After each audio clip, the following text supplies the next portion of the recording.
तो सभी को नमस्कार दोस्तों, जैसा कि स्वागत है आपका आज की इस नए वीडियो पे। और आज की इस वीडियो में हम आपके पर्यायवाची शब्द हिंदी का जो कि महत्वपूर्ण टॉपिक, जिसमें लगभग आप गलती करते हो कि किस किस प्रकार से पर्यायवाची शब्द होता है, उसको आप नहीं जानते हो और आप एग्जाम में गलत करके आते हो। आप एग्जाम में कोई भी एग्जाम की तैयारी कर रहे हो, है ना, जिसमें अगर आपका हिंदी ग्रामर आता है तो ये वीडियो आपके लिए बहुत इंपॉर्टेंट होगा। इसमें आपके लिए सेलेक्टेड क्वेश्चन जो कि आपके एग्जाम में पूछे गए हैं उसको लाया गया है। तो अगर आप हिंदी के तैयारी कर रहे हो किसी भी एग्जाम के लिए, तो ये वीडियो आपके लिए सफिशियंट है। तो चलिए इसको शुरू करते हैं बिना किसी देरी के। चलिए, पहला प्रश्न है, इसका आंसर आप देंगे। क्या है आपका? सूर्य का पर्यायवाची शब्द कौन सा है? चंद्रमा है, भास्कर है, प्रभाकर है, या फिर बी और सी दोनों?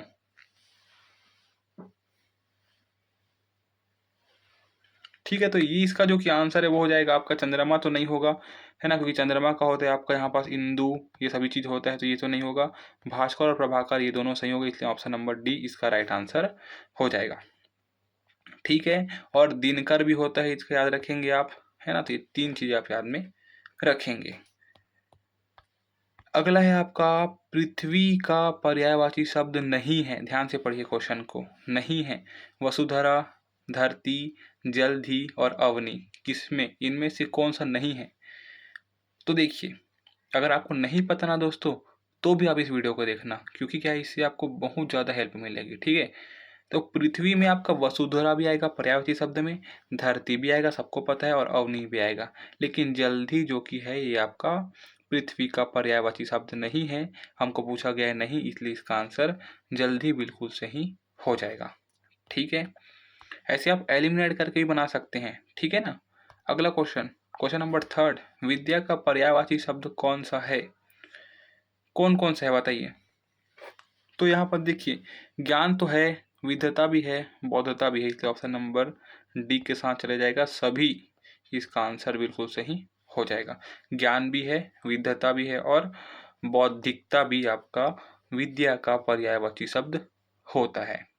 ठीक है, अगले प्रश्न है क्वेश्चन नंबर 4, सिंह का पर्यायवाची शब्द नहीं है, बताओ।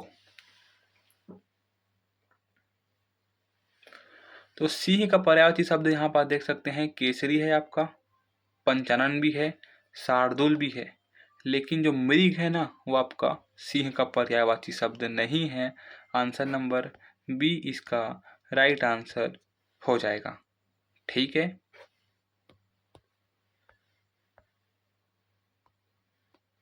क्वेश्चन नंबर 5 क्या पूछा है कि हवा का पर्यायवाची शब्द कौन सा है?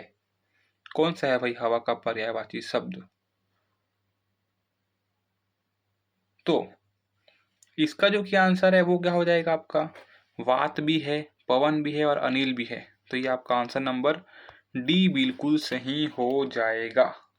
ठीक है, क्या हो जाएगा? ऑप्शन नंबर डी इसका बिल्कुल सही हो जाएगा। हवा में आपके सभी आते हैं, कौन कौन से? अनिल भी आएगा, पवन भी आएगा, और क्या आएगा? वात भी आएगा। ठीक है, समीर भी आएगा इसमें, ये भी आप याद रखेंगे। ठीक है, क्या आएगा? वायु भी आएगा। तो ये देखिए कितना हो गया यहाँ पास, आप कितने पकड़ लिए? 4 और 2 6, 6 आपके पर्यायवाची शब्द हो गए हवा से संबंधित। अगला प्रश्न पूछा है, अग्नि का पर्यायवाची शब्द नहीं है। ये 100% पूछता है आपके एग्जाम में, अग्नि का पर्यायवाची शब्द नहीं है। तो ज्वाला है, अनल है, दहन है। ठीक है, क्या है? ये तीनों है, लेकिन ये अमृत है, ये आपका नहीं है। इसका मतलब भी होता है आपका सुधा भी होगा, ये पीयूष ये भी होगा आपका ये। ठीक है, तो ये जो कि आपका यहाँ पास ये पीयूष ये आपका नहीं है।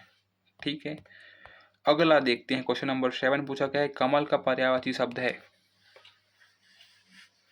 तो ध्यान रखेंगे, कमल के पर्यायवाची शब्द में अरविंद भी आएगा, है ना, पद्म भी आएगा, और जलद भी आएगा। ऑप्शन नंबर डी इसका राइट आंसर हो जाएगा सभी। ठीक है, अगला प्रश्न क्या पूछा गया आपके एग्जाम में, गंगा का पर्यायवाची शब्द कौन सा नहीं है? गंगा का पूछा गया है ना, तो गंगा का आप याद रखेंगे यमुना जो कि है, यमुना जो कि है पर्यायवाची शब्द नहीं है। बाकी सूर, सरिता, मंदाकिनी और भागीरथी ये सभी है, ये सी आपका नहीं है। तो जो नहीं पूछा है वही आपका आंसर बिल्कुल सही हो जाएगा। क्लियर है यहाँ तक आपको? अगला प्रश्न क्या पूछा है, समुद्र का पर्यायवाची शब्द कौन सा है? इसमें आपका जल्दी भी आएगा, सागर भी आएगा, रत्नाकर भी आएगा। ऑप्शन नंबर डी इसका राइट आंसर हो जाएगा। ठीक है, समुद्र का सागर, जल्दी, रत्नाकर ये तीनों आपके क्या होते हैं, समुद्र के पर्यायवाची शब्द के अंतर्गत आते हैं। अगला प्रश्न पूछा है चंद्रमा का पर्यायवाची शब्द कौन सा नहीं है, बताइए भाई इसका क्या होगा। मैंने ये बताया अभी हिंदू होता है आपका चंद्रमा का पर्यायवाची शब्द। रवि क्या होता है कि नहीं होता, बताइए मुझे, बताइए रवि होता है क्या, निशाकार भी होता है, शशि भी होता है, ये रवि आपका नहीं होता, रवि होता है आपका सूर्य का, क्या होता है आपका, सूर्य का। ठीक है, क्लियर है आपको। चलिए अगला प्रश्न, समानार्थी शब्द क्या है आपका, ऐहिक का। तो ऐहिक का जो कि है पार्थिव होगा नहीं, जागतिक होगा नहीं, दुनिया होगा नहीं, ये होगा आपका सीधा इहलोकस्थ। इहलोकस्थ जो कि है ऐहिक का पर्यायवाची शब्द हो सकता है, समानार्थी शब्द है। अगला प्रश्न है आपका पतंग का अनेकार्थ शब्द पूछा है, किसका पूछा है, पतंग का, किसका पूछा है, पतंग का। पतंग का अनेकार्थ शब्द की बात करें तो ये हो जाएगा आपका सूर्य, क्या हो जाएगा, सूर्य। ठीक है, अगला क्वेश्चन, सारंग का अनेकार्थ शब्द। तो चंद्रमा होता है, ठीक है, चंद्रमा होता है, चंद्रमा होता है, इसमें भौरा नहीं होता तो भौरा काट सकते हैं आप। ठीक है, हाथी, हाथी होता है। ठीक है, एक सेकेंड, भौरा भी होता है इसमें, लेकिन ये रति कीड़ा नहीं होता, न चाबुल नहीं होता है ये। ठीक है, ये भौरा होगा, चंद्रमा भी होगा। ठीक है, तो यहाँ पास ये आपका भौरा है, ये असत्य नहीं होगा, ये भी नहीं होगा, तो इसका आंसर क्या बन गया आपका, ये सीधा सीधा आप एनिमिलेशन करके भी निकाल सकते हैं। ठीक है दोस्तों, ठीक है, एनिमिलेट करके भी आप निकाल सकते हैं इसका आंसर। तो साफ बात है, चंद्रमा जो कि है सारंग का अनेकार्थ शब्द में चंद्रमा, हाथी, भौरा और कोयल ये सभी आएंगे। अगला क्वेश्चन है वदन और बदन शब्द युग्म का अर्थ क्या होगा ये। तो वदन मतलब क्या होता है पता है आपको, मुख, और बदन मतलब होता है आपका शरीर। तो आंसर नंबर बी के साथ सही जाएगा। ठीक है, क्लियर है, यहाँ तक कोई समस्या परेशानी नहीं होनी चाहिए। आप किसी भी एग्जाम की तैयारी करो दुनिया भर में, अगर आपका हिंदी ग्रामर आता है तो यहाँ से आप आराम से कंप्लीट कर सकते हो पूरा हिंदी को। डेली जुड़िए, डेली देखिए, आराम से आपका हिंदी अच्छे नंबर से निकलेगा। ठीक है, अगला पूछा है सर और सर, यहाँ पर देख सकते हैं सर और सर। तो इस सर का मतलब होता है आपका बाण, क्या होता है आपका बाण, और ये सर का मतलब होता है आपका तालाब।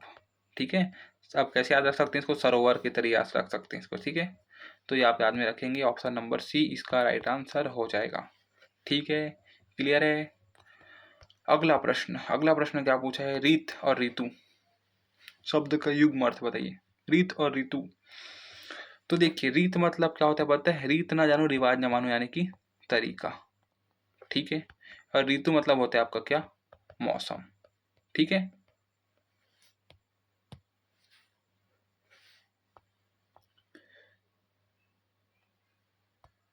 अगला अगला क्या पूछा है, अंग का अनेकार्थ शब्द पूछा है।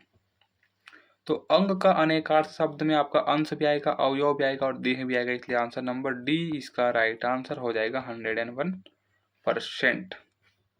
ठीक है, क्वेश्चन नंबर 18 पूछा गया है वाद और वाद्य, इसका युग्म बताइए पूछा है। वाद और वाद्य बोलेंगे, याद रखेंगे वाद मतलब होता है आपका तर्क, क्या होता है आपका तर्क, और वाद्य मतलब होता है आपका बाजा, क्या होता है आपका बाजा। तो आंसर नंबर बी के साथ सही चले जाएगा। अगला क्वेश्चन, वित्त और वित्त का युग्म का अर्थ बताइए। तो ये वित्त मतलब होता है आपका धन, ठीक है, और ये वित्त का मतलब होता है आपका यहाँ पास गोलाकार। ठीक है, गोला भी बोल सकते हैं, गोलाकार भी बोल सकते हैं। आंसर नंबर बी के साथ बिल्कुल सही जाएगा। ठीक है, तो चलिए आज के लिए बस इतना ही, मैं मिलता हूँ आपको ऐसे ही और वीडियो के साथ।